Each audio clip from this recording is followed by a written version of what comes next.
Godrej consumer product એટલે કે GCPLના એક નંબર્સ આપણને આવતા દેખાયા છે અને અનુમાનની પાસે નંબર્સ રહેતા દેખાઈ રહ્યા છે.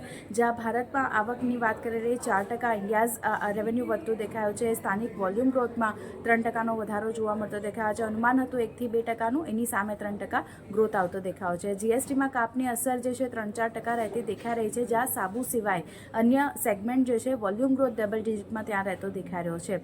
ટોયલેટ ક્લિન્ઝર અને મેન્સ ફેસ વોશની વાત કરીએ તો આ બંને સેગમેન્ટ ખાસ કરીને હાઈ ગ્રોથ સેગમેન્ટમાં હવે આપણને આવતા દેખાયા છે. તો ત્યાં એક સારી સ્થિતિ આપણને આવતી દેખાઈ રહી છે.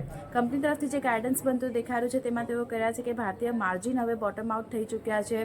FY26ના સેકન્ડ હાફમાં માર્જિન જે છે તે 24 થી 26%ના જે ગાઈડન્સ આપ્યું છે તેના લોઅર એન્ડમાં રહેવાની ધારણા તેઓ રાખી રહ્યા છે. અને ખાસ કરીને પામ તેલના ભાવમાં જે ઘટાડો આવ્યો છે એને કારણે સેકન્ડ હાફ FY26માં કંપનીના માર્જિન જે છે તે અહીંયાથી સારા એવા સુધરતા જોવા મળી શકે છે. બ્રોકરેજ નોટની જો વાત કરી રહી તો જેફરીસ અને HSBC તરફથી બાય રેટિંગ આપવામાં આવ્યું છે. 1400 અને 1440 પ્રતિ શેરના લક્ષ આ બંને તરફથી આવતા દેખાઈ રહ્યા છે. તો પોઝિટિવ નંબર્સ અને પોઝિટિવ બ્રોકરેજ નોટના કારણે સ્ટોક આજે એક ફોકસમાં આવતો દેખાઈ રહ્યો છે.